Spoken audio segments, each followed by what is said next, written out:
What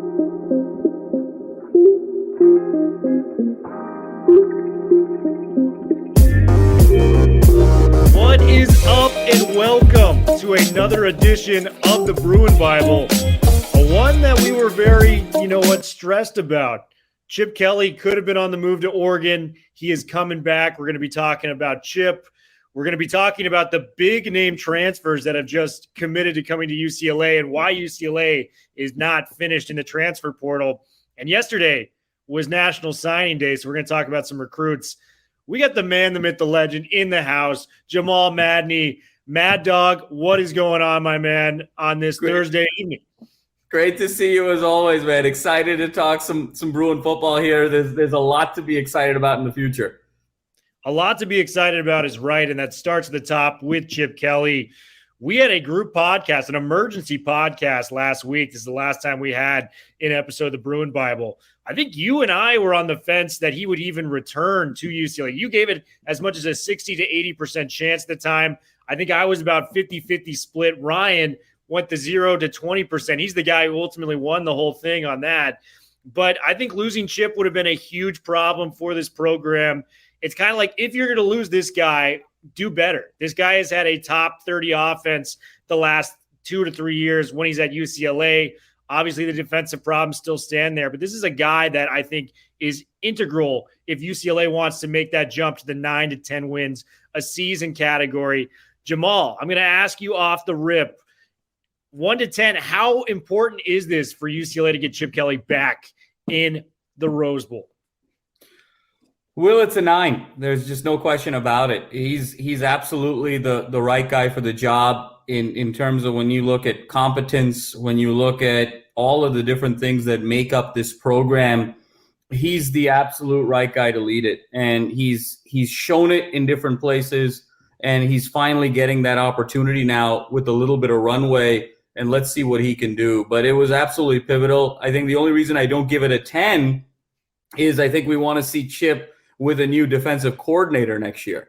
But in terms of the man at the top, this is a no-brainer. And when you look at offensive minds in college football, really there is no one, that's second to Chip Kelly. When you talk about the modern architect of college football and what he's sort of been able to do with these new wrinkles.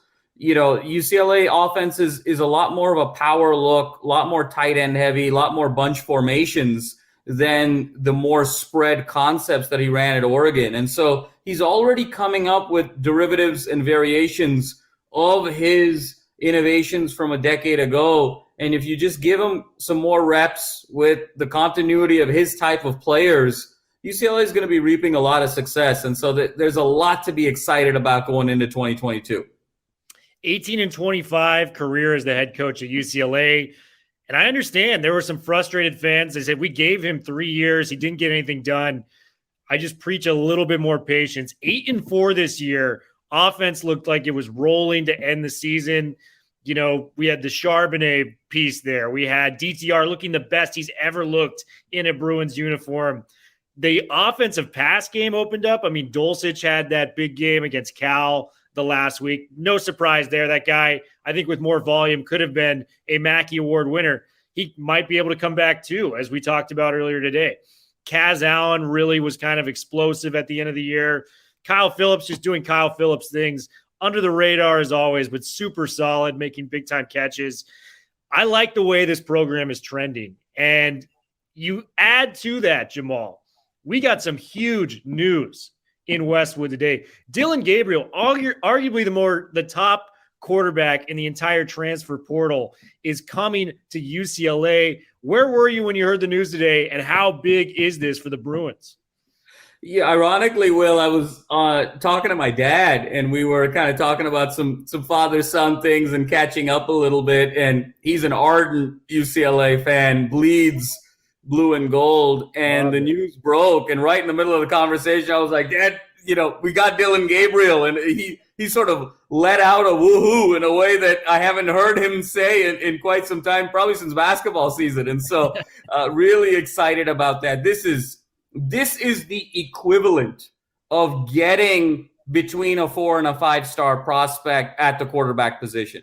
And even if you argue that Gabriel at 6 feet, 200 pounds, a little bit undersized. His skill set in that Chip offense is going to be seamless. And when you couple it with that experience, this is like getting a 5-star recruited quarterback. It's really an incredible thing. And when you look at what Chip was able to do over the course of DTR's career, with a guy that really only had 1 year under center before Chip got him at Bishop Gorman, now you look at a guy like Gabriel, who has played 3 seasons, 2.5 seasons, with the third being cut short by injury at UCF. I think the sky is the limit here.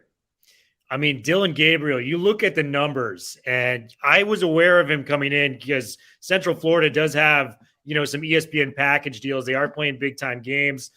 70 career touchdown passes to just 14 picks. I mean, those are outstanding numbers. Was starting as a true freshman where he was able to throw for over 30 plus touchdowns. He was coached by Josh Heupel, who's now the head coach at Tennessee, a quarterback guru. And you mentioned he's like those Oregon quarterbacks we saw with Chip. He reminds me, and granted, he's lefty compared to this. Remember Jeremiah Masoli, kind of a smaller quarterback, able to make plays in the pocket. This guy looks exactly like that. The Darren Thomases, the Jeremiah Masolis. This guy has that it factor that Chip loves to get at the quarterback position. And boy, he might be a little undersized, but this guy throws as pretty of a deep ball as you will see in college football.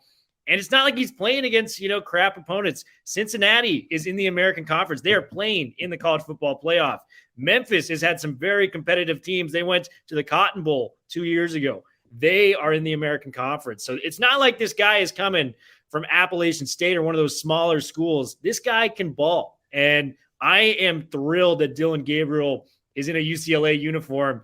He is going to have to beat out Ethan Garbers, who Garbers is a very talented quarterback. I don't want to, put that over Garbers saying Gabriel's got the job now, but he's got to be the favorite coming in there.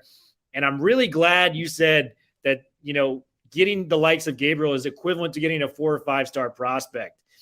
For me, the transfer portal is so big if you can get those impact players. And Bruins fans, I mean, we saw this all year long with Charbonnet, Quantrez Knight, talented guys that came in and were integral to our team's success this year. You get a guy like Gabriel coming in, this guy is going to change the landscape of this team, and it's going to put us into competition for potentially the Pac-12 championship. I am thrilled with Gabriel. And we got to add another guy to this, Jake Bobo. This guy can ball too. Huge receiver, 6'5". Kyle Phillips is our guy, right? And he's led the team in catches the previous 3 years.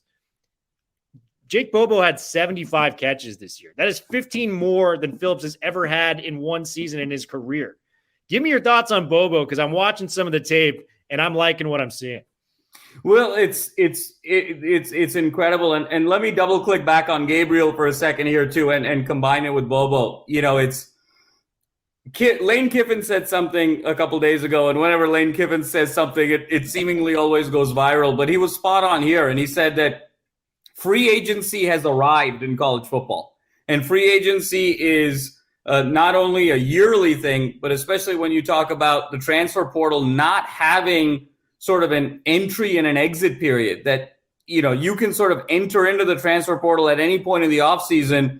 Every day is kind of like free agency. And what that does is it democratizes talent across the country. And no longer do you need to be overly obsessive with depth at recruiting. You want to be able to get your guys, but you want to be able to show that you have a vision and the ability to execute on a strategy from a schematic standpoint to recruit guys off of the transfer portal. And so what this does, this is Chip Kelly's dream machine here, the transfer portal. This is everything that maybe are his weaknesses of being charismatic in a living room, of being able to sell the university and the football program, of sort of oozing that charisma of some of the Big Ten and SEC coaches. This democratizes all of that in a very unique way. And when you couple that with Chip's just X's and O's moxie, it really is a dream scenario, and why this is such a perfect fit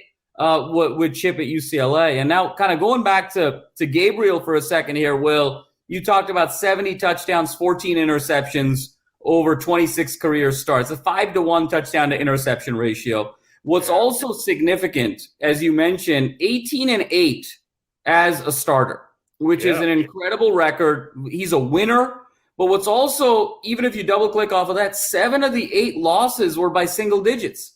So this guy has been in every game. 25 of the 26 starts that he's had, he's given his team an opportunity to win the game with mid-level talent at Central Florida in a post-Mackenzie Melton era. And so looking at that, this guy's a winner. The deep ball you mentioned, I think, is a match made in heaven when you couple him with a Kaz Allen, a Cam Brown, as well as a Jaden Marshall, which I hopefully we'll get to later in the show.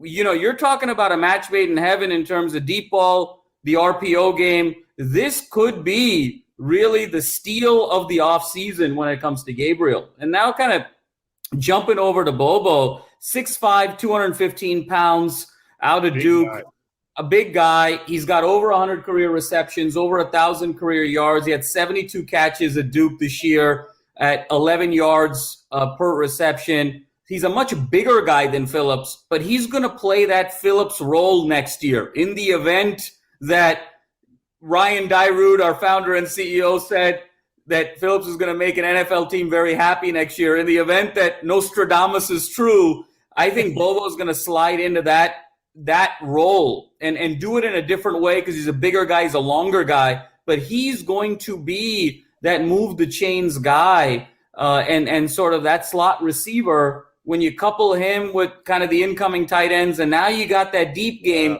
with these 3 receivers, and then the RPO game. I mean, Chip's got to be salivating here. These 2 are just home run gets in terms of his system. Salivating is right. And I like the comparison of Bobo going into the Phillips role as a slot wideout. I think it's going to be a seamless transition. And you just get guys that are experienced. And I think that is a big thing because a lot of these recruits, even if they are 4 or 5 stars, it takes them a while to get on the field and make an impact because college football is so much bigger than high school football for any recruit, whether it's a 5-star, it's a 3-star, just trying to make the defensive unit or the offensive unit. I'm excited about that. You brought up Jaden Marshall, and I'm really excited to talk about this guy. That is like the number 1 recruit I'm stoked for. And I want to bring this up too, because you combine, we only had 11 signees for UCLA in the recruiting class. But when you break it down, 6 of them were 4-star players. So we're doing good things on the recruiting front. And you combine that with the transfer portal where you can add, you know, most classes usually have 22 to like 27 guys. Chip is not done at all in the transfer portal. And there's going to be a lot more guys coming.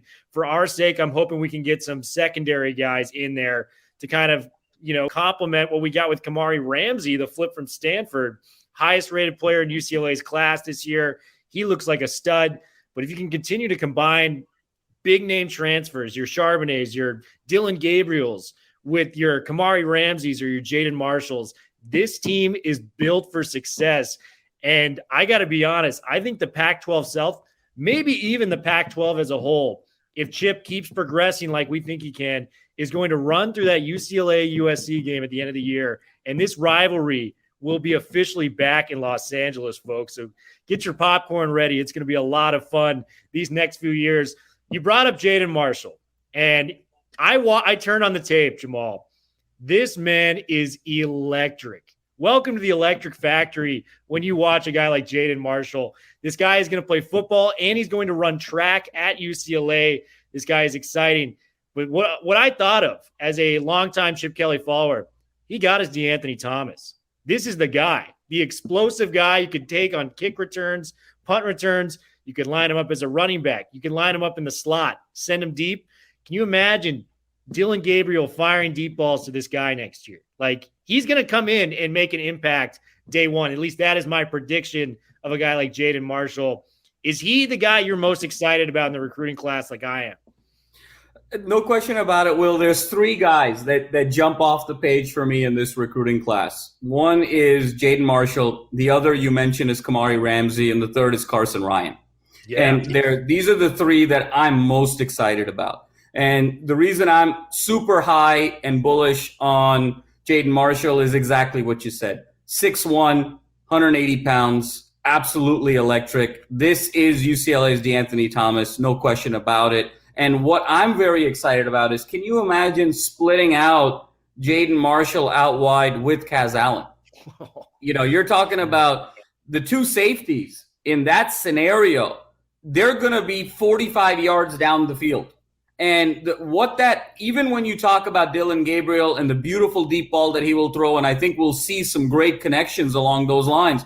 But what that does in terms of opening up the middle of the field for the Bobos, for the tight ends to be able to exploit is going to be very significant in what Chip is trying to do, as well as maintain that run-pass balance in a very significant way. Obviously, we don't want to get our hopes too high for a true freshman, but I think just having him on the field as a freshman, making a few plays and even serving as the decoy, because you have to respect speed, no matter what level, no matter what age, no matter what level of polish and experience, speed is speed.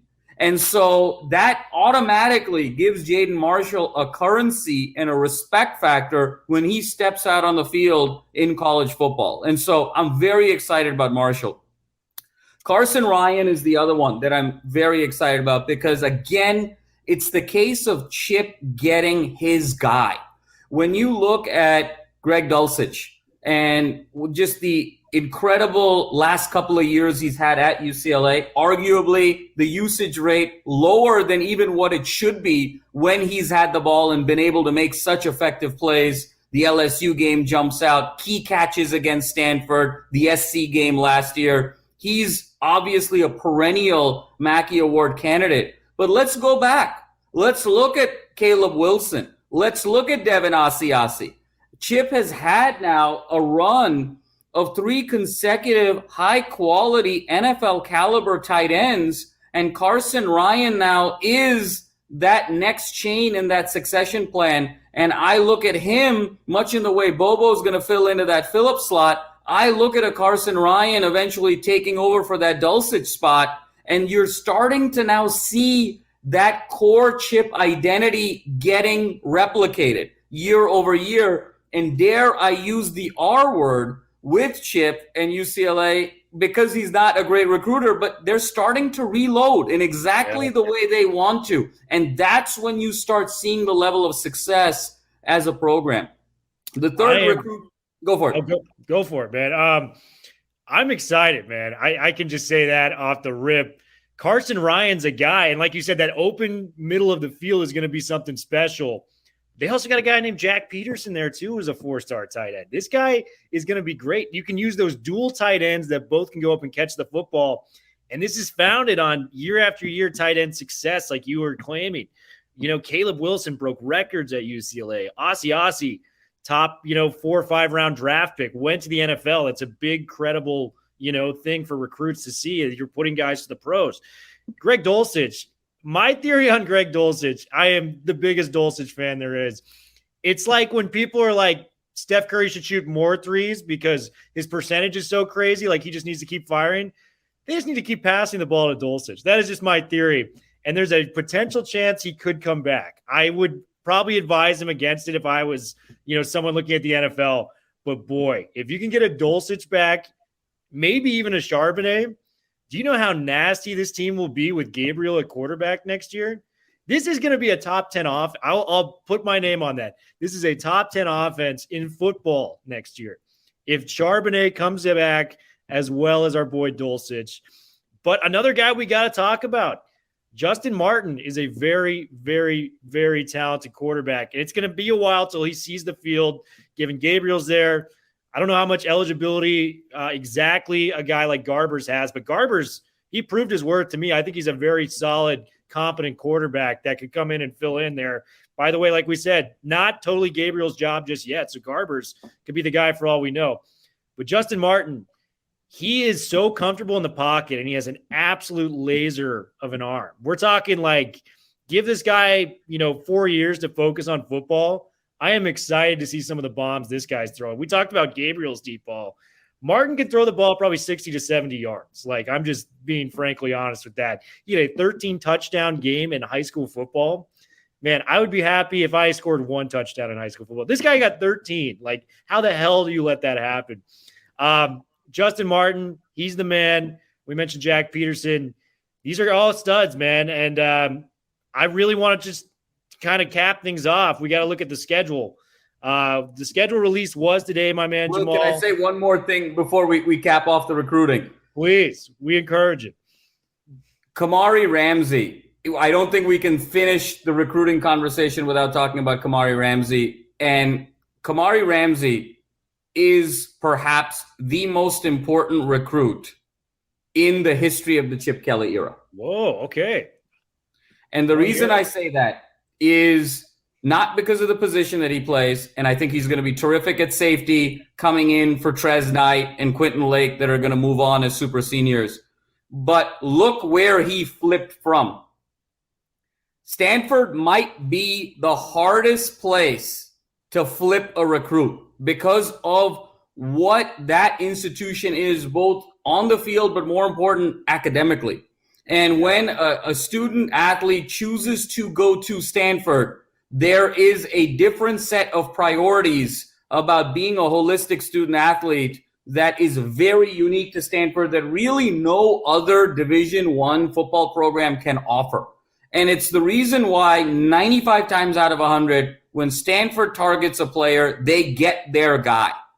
And the fact that they were able to flip Kamari Ramsey from Stanford to go to UCLA shows the power of the holistic UCLA experience, both on the field as well as off the field. And I know we love to talk about the crosstown rivalry with USC and UCLA, but the school that UCLA thinks about at night is not USC. It's Stanford. That is the school that UCLA wants to be at its core, both on the field and off the field. And the fact that they were able to flip Kamari Ramsey from Stanford sets a precedence now that there may be a recruiting pipeline and a pathway to really compete with Stanford head-to-head on some of these gem athletes moving forward that are rock stars on the field as well as in the classroom. And so I wanted to really highlight that point because it's unique to UCLA. Yeah, the Ramsey signing was huge. And I remember just checking my phone, got the update, Ramsey flipped. This is a guy that's local to LA too. It's a Sierra Canyon guy. Mostly known for basketball. I mean, that's where LeBron's son's playing. They've had a number of prospects come up through the ranks there. But we have, if we can start getting more LA, like 4- and 5-star guys to come looking our way, and this could be the start of that, flipping a Kamari Ramsey could be the start of us, dipping into modern day and dipping into these other institutions that have historically, you've got a great player, they go to SC type of thing. I think this is massive as well. And I want to get your take on this. My pick was Jaden Marshall to see the field early next year. In your opinion, do you think Kamari Ramsey is the most likely player to get early playing time for UCLA next year? I think so, Will, because I think when you factor in his level of polish and his ball skills at the high school level, coupled with who UCLA is losing in the back end, I think that the combination of being ready as well as opportunity, I see Ramsey being on the field faster and a little bit more consistent than even Marshall in that regard. But when Marshall's going to be on the field, get your popcorn ready. You got to be on the edge of your seat because, 2 track stars on the field is just going to be bonkers next year. It's going to be just must see. Him and Kaz Allen, I give me all the film on that because I'm super excited for that. And, my Christmas list, Jamal, pretty short this year. At the top of that list, let's get Jimmy Lake to UCLA. Can you imagine Ramsey training with the premier defensive back coach that's been in the Pac-12 over the last 5 years? You get Jimmy Lake with Kamari Ramsey. Ramsey's going to go to the league. Like if that actually lines up to be, I would put $100 tomorrow that Ramsey is going to make the NFL at some point. Jamal, lucky for us, we got the schedule release coming through. We're going to give our predictions on the 2022 slate. But before we do that, we got to go to our sponsors. MyBookie, it's the only place we bet at. Use promo code LAFB to get a discount with your MyBookie account. It's a phenomenal website. Check it out. MyBookie promo code LAFB. Let's get to the schedule, my man. First 3 games, pretty easy for out of conference.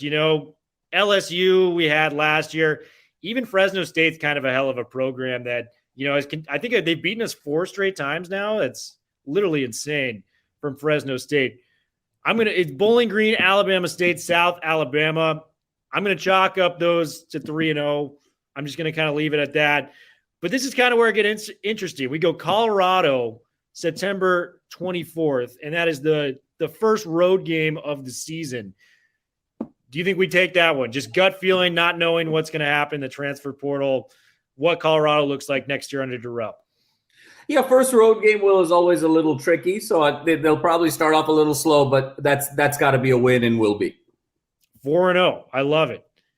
Washington, rebuilt, Jimmy Lake gone. They just got Michael Penix, the transfer from Indiana. Do you think this is a potential win? I do, because I think a new administration, new coaching staff, it's going to take them a while to kind of figure things out. UCLA fans, I know you're with me because we dealt with it with Chip for 3 years. I think that's a victory. Where do you go with that? Yeah, Will, I agree as well, considering that, UCLA beat Washington this year. And while Jimmy Lake would be an incredible defensive coordinator for any program, the challenge that he was having at Washington was recruiting. And so even in this sort of transition to the new regime, I don't think Washington's recruiting class is going to be up to snuff this year. So you have to assume they're going to be about the same level of team as they were last year. And if that is in fact the case, and there aren't some grand slams in the transfer portal, that's a very winnable game for UCLA. I love it, man. We are 5-0 going into our first big game of the year, Utah. And this team, the resilience they've shown, I've had Brian Brown, who does the Locked On Utes podcast this year on. I mean, it is just phenomenal. Kyle Whittingham just proving time and time again how good of a coach he is. That's going to be a dogfight. But what does benefit us is that is a home game. We don't have to go to that tough environment in Salt Lake City to play Utah. If Dillon Gabriel is on a hot streak at this point, I think I'm going to favor. It's going to be a duel between him and Cam Rising. I don't know. This one is a coin flip game, but I think I'm going to go UCLA. What do you think on that? I love it, Will. I love the optimism. I love the passion. I think, in fairness, this is probably an L for me, just because I think Rising now coming back year 2. Everyone forgets that Utah's 9-3. Rising took over the third game, the second half of the third game. So 2 of those 3 losses are not even attributed to Rising, really. I mean, he's 8-1 as a starter. Let's see how things go in the Rose Bowl for Utah. But you're talking about a guy who's essentially going to win 90% of his games at Utah and coming in that year 2. That's a hard one for me to say that's going to be a W as it stands right now. And I think if we are on paper 5-0 going into that game, I don't think the analysts will take us seriously unless we beat Utah to go 6-0. I think that is a potential season-defining game for UCLA, given where they want to go next year, given some potential talent returning. We discussed the Dulcich, Charbonnet potential returnees there. If those guys come back, the hype will be huge. That is kind of the game I've got circled where I will be at the Rose Bowl tailgating with my man Mad Dog right here, having an awesome time. So, yes, check us out for that. The next week is at Oregon. It's a Dan Lanning first year at Oregon. We've never seen him as a head coach in college football. He does, to his credit, have a ton of returning talent at Oregon. A lot of good defenders. That's his specialty. Some great offensive players. They had that excellent receiving core with Jalen Redd, a couple of Johnny Johnson, a couple other dudes. Do you think Chip can go in there and beat Oregon next year? Because I need to see at least a little bit of Dan Lanning to be proven correct that this was the right hire for Oregon. Agreed, Will. I think there's a lot of question marks with Oregon. I know that the Oregon players really excited about Dan Lanning. He's young, 35, very energetic, high-energy recruit. But I must say it was a puzzling decision, especially in sort of the lead up to it. And you wonder what's really going on behind the scenes with Oregon, between Phil Knight, between Dan Mullins, and between the other boosters. Doesn't completely feel like they're on the same page. Having said all of that, I think that this game, it's hard to predict this game this far out, Will. But for me, assuming where we are at running back, and I'm assuming that Charbonnet and obviously Brown are not going to be with us for obvious reasons. It's hard for me to pick UCLA over Oregon given the current state of the running back room. I think that could change, certainly, depending on who we get in the portal. But as it stands right now, roster-wise, at Eugene, that's a tough place to play. You have to be able to run the ball, and I just don't see enough right now on the running back roster to convince me at this stage. But I'm sure we're going to be doing this again in 8 months, and I think our roster will be different then. And so that's kind of a check back. But I think we're at 5-2 as it stands right now. Yeah, I think this will be my first loss officially. I think, like you said, Oregon on the road, Outson is arguably the most intimidating stadium to go into as an opponent in the Pac-12. Lanning's got a ton of talent there. I need to see more of it to be proven correct. But I think me just putting it down on paper, I'm just going to go Oregon in this game.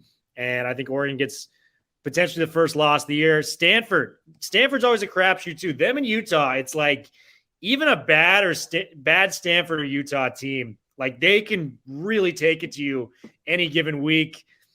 I think this one's a tough one to kind of predict. On paper, I like what we have more than Stanford does with David Shaw. David Shaw really needs a prove-it year, though, next year. I do believe that. If he does not kind of live up to the hype next season, I think there will be rumors of him being on the hot seat, despite how successful his tenure has been since Harbaugh has left. Give me your thoughts. Just gut feeling, do you think Stanford, UCLA, do you think UCLA gets the W? I do. And I think that Stanford is the team, really excellent recruiting class this year. They're still sort of hovering in that top 15 range. But I think Stanford is a team that's in heavy transition right now. And I think that they've been kind of on the downswing the last couple of years. I think Shaw was able to piggyback off of that Harbaugh success and identity. And truthfully, he struggled when he's had to do it on his own. I think where UCLA is headed, where they want to go, this is a win at home. I love UCLA to be 6-2 here. This is a potentially sleeper tough game. Arizona State, it's not a team that jumps out to you, like the Utahs, the USCs. Jaden Daniels is coming back, though, and he's going to be the most experienced quarterback in the Pac-12. Have I liked all of his years as a passer? No, but those Johnny Wilson, who was one of the highest rated receivers in the entire Rivals recruiting database, he's going to be a junior now.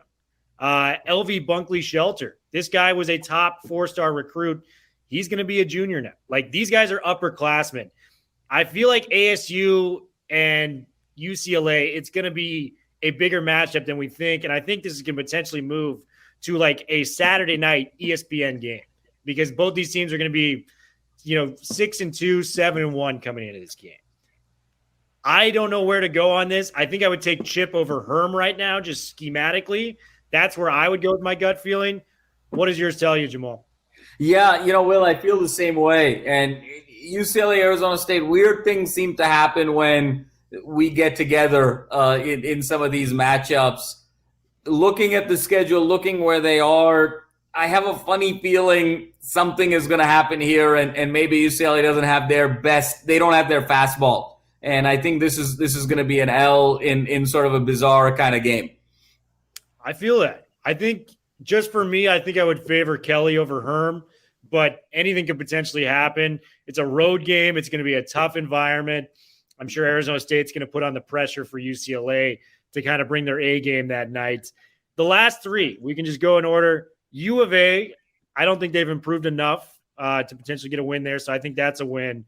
The last game of the season is at Cal, which, kind of follows this year's pattern of us playing Cal for that last game of the season. And the big granddaddy of them all, the USC game in the Rose Bowl, which I am very hyped about. I think we have a chance this year to beat USC. And I'm not just speaking out of this because we are rooting for USC. I think it's going to take Lincoln Riley a full year to get that engine going because it's a whole new staff coming in. It's going to take a lot of time figuring it out. We're familiar with Jackson Dart. I think he can be very good. But I need to see maybe a little bit more to be going against that USC team. They did not get Elias Ricks, which I thought was a done deal to SC. The fact that he went to Bama last minute, that makes me a little less scared of them. They have a phenomenal recruiting class coming in, but as we were saying earlier, it takes time for those guys to get on the field. It really does. And I don't think we'll see the best of the Damani Jacksons, the Raleek Browns until, maybe their sophomore, junior years. So for me, I think this is a very winnable game. I'm not going to go out and say, we're going to win, but I think Gabriel coming in there, the deep threats we mentioned, the run game that we always seem to have, I think this gives us a chance. Will, I'll go one step further. UCLA will win that game. I love it. So that's, and I think there's a couple of factors at play. Number one is SC struggles at the Rose Bowl. Whenever USC and UCLA play at the Rose Bowl, it's always a very competitive game, rivalry game. You can go back to the Pete Carroll glory years, even the Leinart Bush years when they won it all. That one year they played UCLA at the Rose Bowl, they only won by 5. And so the Rose Bowl is always a tough spot for USC to play historically. And I think you have to sort of look at everything holistically. And a lot of splash with the Riley hire, deservedly so. But when you look at the guys that Riley has gotten and the guys that have made the most news, these are all 2023 recruits. This is class of 23. The only kind of game changer that they got was Raleek Brown, as you mentioned, from Mater Dei in class of 22. And so when you factor that in with Keontae Ingram leaving and, Raleek Brown, obviously a very different running back, but, sort of offsetting that production. You talked a lot about the Rick situation, and that makes you wonder, tomorrow is when Damani Jackson is going to announce between Bama and USC, and it very much felt like a package deal. Wherever Ricks was going to go, Damani Jackson was going to go. So you got to believe right now, 12 hours before he announces, I think Bama's back in front in that situation. And so if SC doesn't get Damani Jackson, it's actually a very incremental class this year. SC has came in to early signing period with the 90th ranked recruiting class. That has gone up thanks to Riley, but they are still going to finish around 50-ish or so. So when you look at the matchup of USC UCLA this year and compare it to next year, it's only going to be incrementally different. When you factor in Gabriel potentially taking over for DTR, obviously UCLA needs to figure out that running back room, but it's not like SC is going to be a wildly different team in 22. They will be a wildly different team in 23. But to your point, it's going to take 1 year, not only for the system, but for that talent. And just sort of logically, now UCLA gets SC at home. They just beat SC by 30. And if you're telling me the teams aren't going to be that different from one another, granted, the coaching matters a great deal. And I'm not saying it's going to be a 30-point game, but I really like UCLA to beat SC again in 22. I love it. I think I had them at 10-2. You had them at 9-3. Damani Jackson decision hanging in the balance. I would be personally shocked if he went to Bama, but seeing that Elias Ricks did go there could be swaying the tables there. So who knows on that?